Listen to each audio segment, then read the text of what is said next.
Halo teman-teman semua, perkenalkan nama aku Sultan Hakim dengan NIM C1033 dari kelompok 1 paralel 2 mata kuliah praktikum fisiologi dan reproduksi organisme akuatik. Nah, pada praktikum kali ini kita akan praktikum mengenai hipofisasi dan induksi hormonal.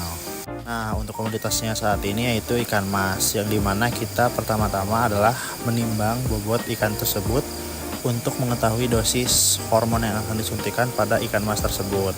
Lalu kita akan mencatat, menghitung dosis yang tepat untuk menyuntikan pada ikan mas tersebut. Nah, setelah kita menghitung dosis dengan tepat, selanjutnya adalah kita mengambil hormon tersebut dengan menggunakan siring dengan dosis yang sudah ditentukan. Setelah mengambil hormon, selanjutnya kita akan mengambil larutan fisiologis untuk pengenceran dengan dosis yang sesuai sudah dihitung terlebih dahulu sebelumnya.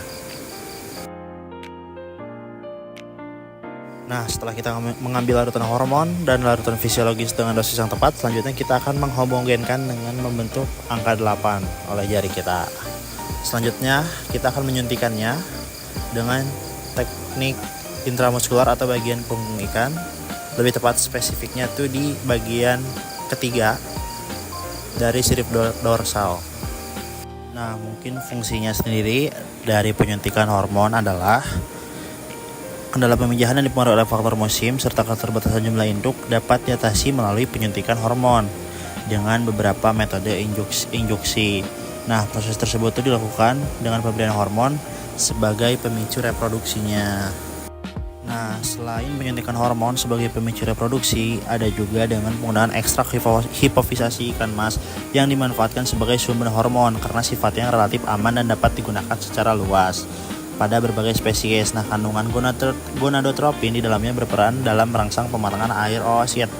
Kandungan gonadotropin di dalamnya berperan dalam merangsang pematangan air sehingga mendukung proses reproduksi ikan. Nah, untuk mekanisme hipofisasi sendiri dikendalikan oleh beberapa hormon yang memiliki peran penting dalam proses reproduksi ikan.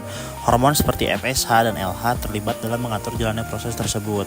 Produksi hormon seks dirangsang oleh keberadaan hormon-hormon tersebut, sehingga perkembangan dan pematangan gonad dapat berlangsung. Efisiensi proses pemijahan dapat ditingkatkan melalui aktivitas hormon yang terlibat dalam mekanisme tersebut. Setelah kita menimbang bobot, menghitung dosis yang tepat, setelah kita menyuntikan hormon, selanjutnya kita akan mencari hipofisasi kelenjar yang ada di bagian kepala ikan emas, yang dimana kita akan memotong terlebih dahulu kepalanya, lalu kita akan belah bagian atas kepalanya dan mengambil kelenjar hipofisasinya di bagian hipotalamus. Peran teknik hipofisasi tidak hanya terbatas pada pengaturan hormon yang memicu pertumbuhan dan reproduksi, tetapi juga berkontribusi terhadap peningkatan kualitas serta kuantitas hasil budidaya. Dalam sektor perikanan budidaya, hipofisasi dipandang sebagai aspek penting karena berpengaruh terhadap produktivitas dan keberlanjutan usaha.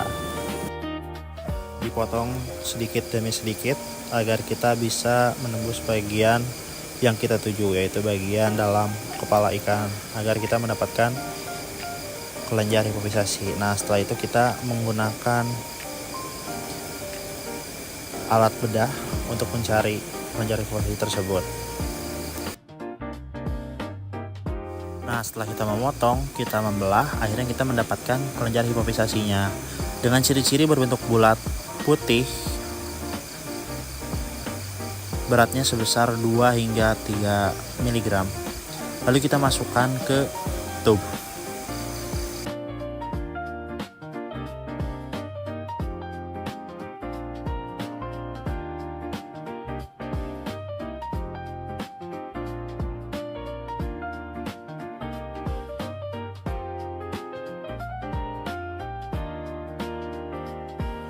Kita menggunakan ikan emas sebagai komoditas sebanyak 3 ekor, dan kita pun mendapatkan sebanyak 3 buah atau 3 kelenjar hipofisasi, dan kita masukkan dalam semuanya. Mungkin sekian hasil dari praktikum hari ini mengenai hipofisasi dan induksi hormonal. Semoga materi yang kita sampaikan dapat berguna dan mohon maaf atas segala kekurangannya. Dadah. Nah, pada praktikum kali ini kita praktikum mengenai materi seks reversal dan pengecekan kelamin metode acetokarmin. Nah, seks reversal sendiri merupakan salah satu metode yang digunakan untuk menghasilkan benih ikan nila jantan yang secara keseluruhan. Nah, metode ini dilakukan pada tahap larva karena pada fase tersebut fenotip kelamin masih dapat diubah dari betina menjadi jantan. Nah, langkah yang pertama tadi kita mengambil ikan untuk pengecekan histologis gonad ikan nila tersebut. Setelah mengambil ikannya, selanjutnya kita akan membedah ikannya dari bawah hingga kita mendapatkan gonadnya. Nah, sebelumnya fungsi seks reversal itu apa sih? Nah, fungsinya sendiri adalah terbukti efisien meningkatkan produksi ikan nila serta memperbaiki pertumbuhan biomasa. Berdasarkan hal tersebut, pembudidaya diharapkan dapat menerapkan sistem budidaya dengan satu jenis kelamin, yaitu jantan, karena bisa dibilang tingkat perkembangan pertumbuhan itu lebih tinggi. Teknik atau cara atau metodenya sendiri untuk pemberian hormon seks reversal itu ada yang melalui oral, perendaman, ada yang penyuntikan secara langsung. Ikan nila yang diberi perlakuan seks reversal menunjukkan peningkatan laju pertumbuhan bobot rata-rata dibandingkan dengan populasi heteroseks.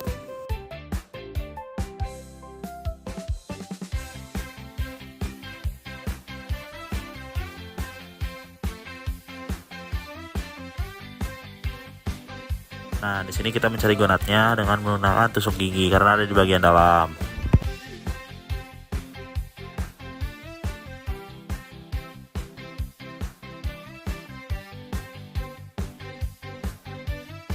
Setelah menemukan gonadnya, kita gulung-gulung menggunakan tusuk gigi. Setelah itu kita akan mendapatkan gonadnya.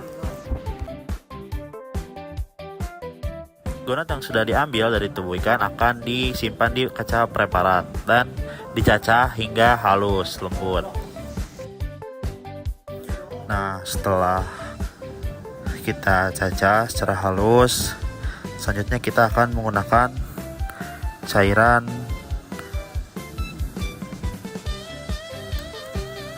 asetokarmin. Nah, ukuran ikan yang kecil menyebabkan pengamatan jenis kelamin sulit dilakukan secara morfologi sehingga digunakan mikroskop dan larutan asetokarmin. Nah, pewarnaan gonad dengan asetokarmin memungkinkan perbedaan sel reproduksi jantan dan betina dapat terlihat.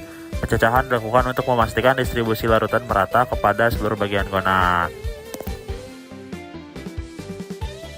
Nah, tadi kan terdapat dua metode pemberian hormon, ada yang perendaman, pemberian pakan, ada yang suntikan juga. Namun keterbatasan pada metode oral disebabkan oleh tidak semua benih ikan mampu mengkonsumsi pakan buatan. Hormon yang masuk melalui sistem pencernaan dapat mengalami degradasi akibat kerja enzim sehingga tidak bekerja secara optimal.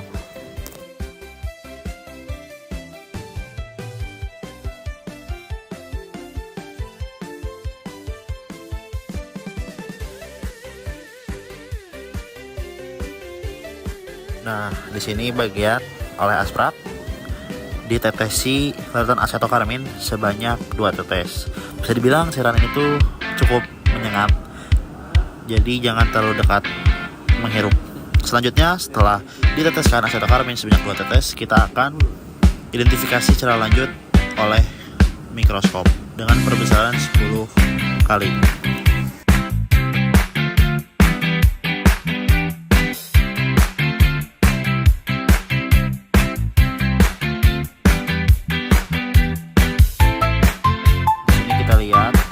Atau itu jantan atau betina. Salah satu cirinya tuh jantan bisa dibilang memiliki ciri-ciri bintik-bintik, betina memiliki inti sel dalam yang bulat-bulat, lebih ke bulat, jantan ke bintik-bintik.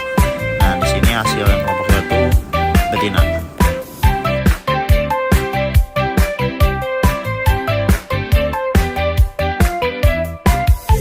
Setelah mendapatkan hasil, kita foto, kita amati, lalu kita cuci kembali kaca preparat yang telah kita gunakan dengan bersih, keringkan.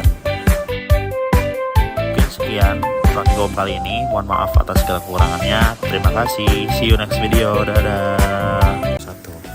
Nah, pada praktikum kali ini kami praktikum dengan judul pengecekan kualitas sperma dan kriopreservasi. Nah, langkah pertama di sini kita kebagi di kelas MST. Kita memasukkan sperma ke dalam mikrotub. Mungkin sambil berjalannya langkah-langkah, di sini saya akan menjelaskan salah satu pengertian dari preservasi sendiri. Preservasi sendiri merupakan pengawetan sperma, simpelnya pengawetan sperma atau gamet jantan. Lalu kriopreservasi sendiri merupakan salah satu metode pengawetan dengan suhu yang sangat rendah, yaitu di bawah 196 derajat.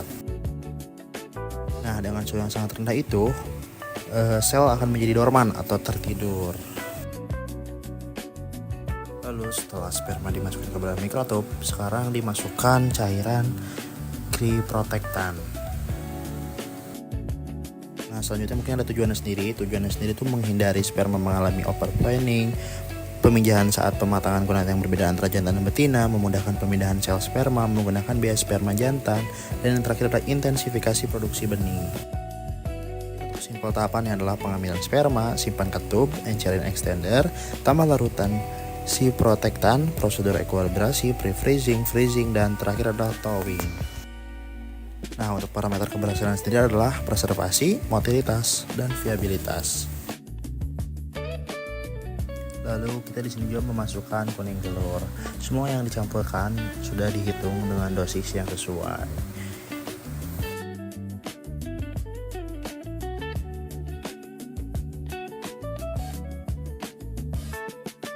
Lalu setelah sperma dihomogenkan dengan cairan-cairan, selanjutnya adalah masuk ke tahap ekualibrasi selama 3-5 menit. Gunanya untuk menyesuaikan cold shock atau prepare sebelum dimasukkan ke dalam suhu yang sangat rendah agar tidak shock. Nah, setelah ekualibrasi selanjutnya adalah pre-freezing. Sebenarnya menggunakan uap cair selama 3-5 menit, sama gunanya itu menyesuaikan cold shock menurun. Nah, mungkin langsung saja di sini kita langsung ke bagian pengamatan. Cairannya diteteskan ke preparat lalu diamati. Nah, mungkin dari salah satu jurnal yang saya baca juga ada mengatakan nilai motilitas ikan mas ditentukan berdasarkan jumlah spermatozoa yang menunjukkan pergerakan dalam satu titik pengamatan atau lapang padang. Seluruh bentuk pergerakan tetap dihitung dan dipresentasikan tanpa memperhatikan kategori gerakannya. Nah, untuk kita dapat melihat motilitas atau pergerakan sperma sendiri, bisa kita berikan air agar sperma tersebut bergerak.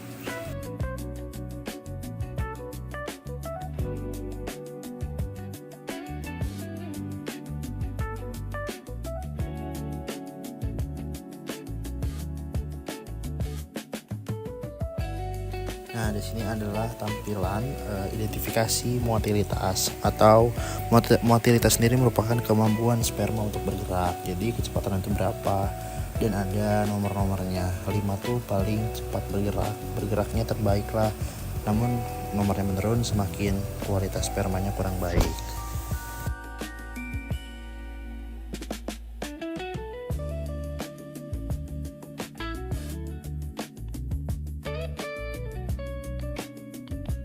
Lalu di sini identifikasi lanjutan diberi pewarnaan, warna menggunakan eosin. Nah, hasil identifikasi menggunakan pewarnaan eosin memudahkan kita untuk melihat sperma yang dapat bertahan hidup dan melihat kekuatan membran plasma. Dan saat itu merupakan salah satu pengertian dari viabilitas bertahan hidupnya sperma.